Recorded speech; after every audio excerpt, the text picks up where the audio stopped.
Assalamualaikum warahmatullahi wabarakatuh. Bismillah walhamdulillah wassalatu wassalamu ala sayyidina Rasulillah. Amma ba'du, kami sehat. Semoga di sana senantiasa sehat dan dalam lindungan Allah Subhanahu wa taala. Amin. Keluarganya sakinah mawaddah warahmah, anak-anaknya soleh soleha, orang tuanya, mertuanya semoga disehatkan oleh Allah, fisiknya, badannya, lahir batinnya. Jika ada di antara sahabat kita, teman-teman kita, orang tua kita, mertua kita, orang-orang yang kita cintai sudah meninggal dunia, semoga arwahnya, ruhnya diterima di sisi Allah Subhanahu wa taala. Amin. Dan kita dikumpulkan kembali kelak di surganya Allah bersama orang-orang yang kita cintai di dunia. Amin. Semoga saya dan panjenengan semua juga bisa berkumpul bertemu di surga Allah Subhanahu wa taala. Amin. Kemarin itu 27 Rajab 1442 Hijriah kita telah memperingati peristiwa yang agung yang sangat besar, yaitu Isra Mi'raj baginda Rasulullah Muhammad Shallallahu Alaihi Wasallam. Sekarang tanggal 28 Rajab 1442 Hijriah. Ada peristiwa apa? Peristiwanya tidak kalah besar daripada Isra Mi'raj. Hanya perbedaannya kalau Isra Mi'raj baginda Rasul Shallallahu Alaihi Wasallam itu perjalanan diri beliau secara badaniah, lahiriah, dan secara batiniah. Ruh dan fisiknya dibawa oleh Allah ya. Dibawa oleh Allah dari Masjidil Haram ke Masjidil Aqsa, naik ila Sidratil Muntaha sampai ke Al-Mustawa, sampai ke singgasana Allah Rabbul Alamin Jalla Jalaluh. Kalau 28 Rajab ini besarnya itu apa istilahnya, berkebalikan. Kalau Isra Mi'raj itu cara Allah menghibur baginda Rasul Shallallahu Alaihi Wasallam.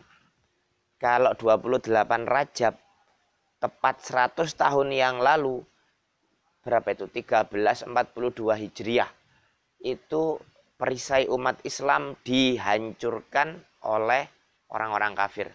Al-Junnah, yaitu benteng, tameng umat Islam dihancurkan oleh orang-orang kafir. Yaitu kehancuran khilafah yang terakhir, yang berpusat di mana? Di Istanbul, Turki. Ya Allah, dan itu sangat mengenaskan ketika Rasul Shallallahu Alaihi Wasallam itu di Isra Mi'rajkan. Salah satu fragmennya itu kan begini, beliau ketika perjalanan Isra itu kan di Masjidil Aqsa kalau nggak salah, itu beliau diperlihatkan di masjid tersebut itu ada orang-orang yang ruku, yang sujud, yang berdatangan ya, orang-orang yang ruku, yang sujud, yang berzikir, yang tilawah, yang sholat dan sebagainya. Kemudian sama malaikat Jibril, Nabiullah Muhammad SAW itu lahir batinnya itu diambil tangannya, qaddam atau apa istilahnya qaddamahu Jibrilu, bahwa malaikat Jibril itu mempersilahkan, menyuruh baginda Rasul SAW untuk maju, kemudian menjadi imam dari ini seluruh manusia yang kumpul di situ. Udah banyak lah ya. Akhirnya beliau mengimami para manusia yang ada di belakangnya itu 2 rakaat. Kemudian Rasul setelah selesai sholat bertanya kepada malaikat Jibril, man huwa ya Jibril, manhum, siapa itu mereka wahai Jibril? Dijawab oleh malaikat Jibril, mereka itu adalah saudaramu, mereka adalah mbah-mbah nenek moyangmu dari kalangan anbiya wal mursalin. Dan pada saat ini engkau menjadi imamnya. Ini menjadi pelajaran yang sangat berharga, bahwa ketika Rasul Shallallahu Alaihi Wasallam itu menjadi imamnya para nabi dan rasul, berarti Rasul itu adalah memang khotamul anbiya wal mursalin, penutup para nabi dan rasul, termasuk sayyidul anbiya wal mursalin, pemimpinnya para nabi dan rasul. Di situ juga menjadi imamul a'zam, yang itu sepeninggal Rasul Shallallahu Alaihi Wasallam di dunia, imamul a'zam itu pemimpin terbesar, pemimpin utama kaum muslimin itu adalah al-khalifah, yang itu banyak, al-kathirah. Dan sekarang itu udah nggak ada khalifah. 100 tahun setelah khilafah Utsmaniyah dihancurkan oleh Mustafa Kamal Atatürk laknatullah alaih, itu agen Inggris kalau nggak salah itu, bersama dengan support hebat-hebatan luar biasa, besar-besaran dari orang-orang kafir di sana. Maka hancur sudah kekhilafahan Islam, sehingga umat Islam sekarang itu nggak ada imamul a'zam, nggak ada imamatul kubro, imamah yang agung, nggak ada kepemimpinan yang bisa menyatukan seluruh kaum muslimin di seluruh dunia. Ya Allah, ini kita bukannya meratapi, tapi kita ingin merenung, kita ingin mengembalikan kejayaan kembali Islam, sebagaimana kita menjadikan diri ini lebih beriman, lebih kuat dalam berjuang ketika mentadaburi, ketika mengenang peristiwa Isra Mi'raj baginda Rasulullah SAW, maka sedemikian itu juga kita harus menjadi orang yang siddiq. Sebagaimana Abu Bakar ketika mengimani 100% bahkan 1000% peristiwa Isra Mi'raj, kita harus siddiq mengimani akan janji Allah, akan kabar gembira dari Rasulullah SAW bahwa akan ditegakkan kembali khilafah alamina nubuwah di akhir zaman. Di akhir zaman sebelum datangnya Imam Mahdi, datangnya Dajjal, datangnya Nabi Isa dengan membawa 2 pedang kalau nggak salah itu ya, yang akan membunuh Dajjal sebelum datangnya Ya'juj Ma'juj, maka khilafah yang kedua ini akan ditegakkan oleh Allah. Yang menegakkan memang Allah Azza wa Jalla, tapi kita harus punya peran secara syariat. Secara syariat peran saya apa? Peranmu apa untuk menegakkan kembali khilafah alamina nubuwah? Tentu dengan tanpa kekerasan dan dengan modal abab, dengan proses tafaul ma'al ummah, dengan proses berinteraksi bersama dengan umat baik offline maupun online untuk menyadarkan kembali ini loh ada kewajiban agung yang harus kita terapkan. Sebagaimana kita berdakwah untuk mengajak sholat, hayya 'alas shalah, hayya 'alas shalah, hayya 'alal falah, hayya 'alal falah. Ayo kita sholat, ayo kita sholat. Perkara ada yang nggak mau sholat itu urusan mereka gitu. Kita yang penting menyuruh mereka untuk sholat. Meskipun nanti kalau sistem Islam berjalan ya yang nggak mau sholat ya tentu akan didatangi, kemudian disuruh untuk bertaubat dan sebagainya. Itu perkara fikih. Sekarang kita pun juga hanya menyuruh ayo menegakkan khilafah, ayo menerapkan hukum Allah secara total begitu. Karena sekarang ini ya Allah ada banyak poin, ada banyak sekali fokus kita tentang kelemahan umat Islam, kelemahan kaum muslimin, kelemahan diri ini ya di tengah-tengah miliaran kaum manusia ya. Ketika tidak ada junnah, nggak ada perisai, ketika tidak ada induk, ketika tidak ada khalifah yang bisa melindungi kita, darah kita, kehormatan kita, dan yang bisa menjaga kita dunia akhirat itu udah nggak ada. Begini ya, Bapak Ibu, ikhwatal iman rahimakumullah, bahwa tanpa khilafah itu kerugian yang menimpa kaum muslim itu banyak. Yang pertama adalah yang pasti, yang jembleger cetowelo-welo, kelihatan sangat jelas antara siang dan malam itu umat Islam itu nggak ada perisai sehingga nggak ada yang bisa menyentuhkan kaum muslimin. Artinya adalah kita terpecah lebih dari 50 negara. Padahal kita itu 1,5 miliar ya. Lebih kurang. Kalau nggak salah sih lebih. Wallahu alam. 1,5 miliar itu nolnya berapa sih? 1,5 nolnya banyak lah ya. 1 juta. 1.500.000.000. Ya itulah pokoknya ya. Tapi kita itu bagaikan buih di lautan, disuruh ke kiri-kiri, disuruh ke kanan-kanan, disuruh nyemplung ke got, ke sungai, ke gorong-gorong, ke comberan, bahkan sampai ke laut pun ya ada yang mau, ada yang nggak mau. Tapi ketika digiring, payung sana buruan, ya sudah kita nyemplung, ikut nyemplung. Maka ya Allah, bahkan kita itu sebagaimana makanan yang dikelilingi oleh orang-orang yang kelaparan. Sebagaimana kita itu hidangan yang ada di atas piring kemudian dikelilingi oleh orang-orang yang ingin menyantap kita, memakan kita.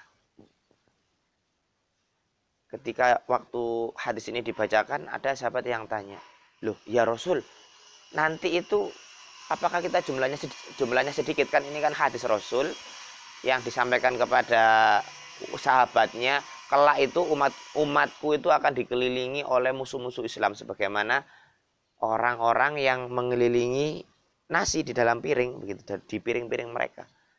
Kita sedikit ya Rasul. Enggak, bahkan engkau itu banyak, tetapi engkau itu mereka itu nanti ya termasuk kita semua ini sekarang ini sebagaimana buih di lautan ya, enggak ada perisai, enggak ada kekuatan. Ya Allah, ya Allah.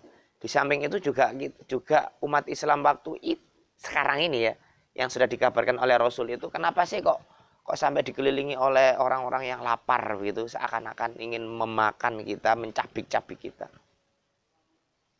Bahkan diibaratkan juga sebagaimana anjing-anjing yang lapar yang mengelilingi bangkai. Ya, wallahu alam lah. Atau apa ya sebagaimana lalat mungkin ya mengerubungi kotoran.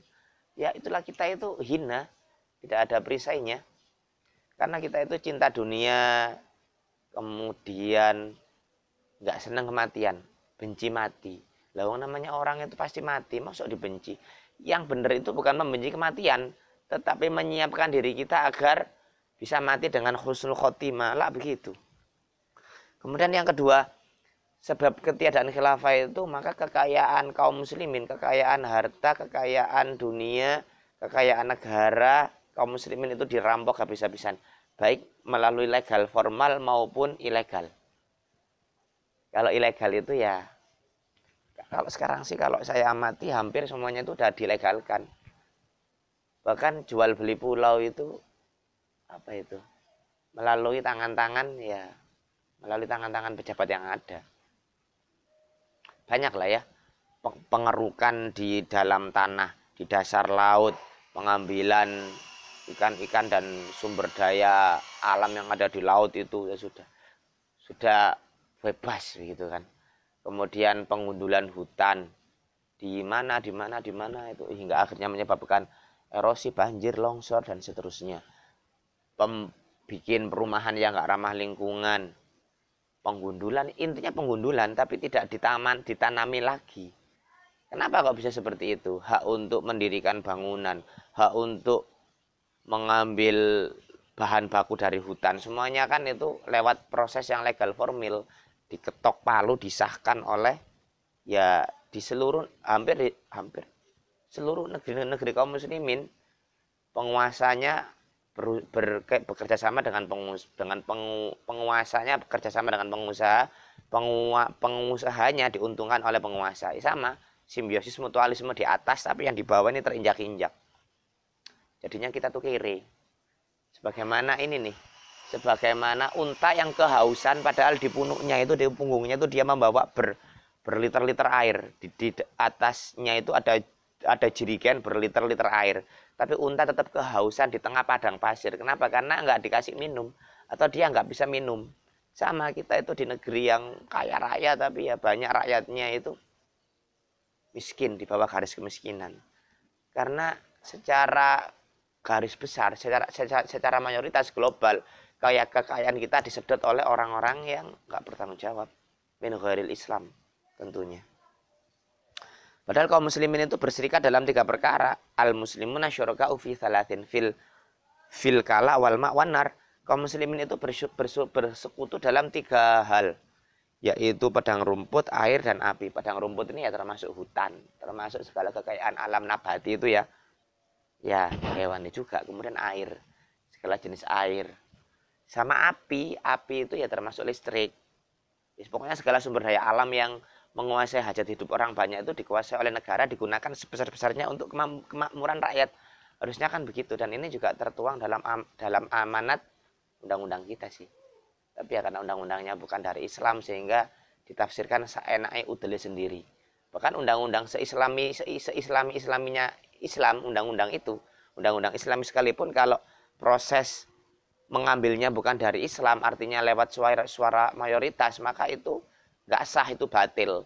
Apalagi ini sudah diambilnya batil bukan dari Islam, diambilnya batil bukan dengan cara-cara mentabaninya hukum di dalam sistem Islam, kemudian ditafsirkannya itu sepihak, ngawur, tidak memihak pada rakyat sama sekali, sudah jatuh tertimpa tangga. Itu yang terjadi di kita.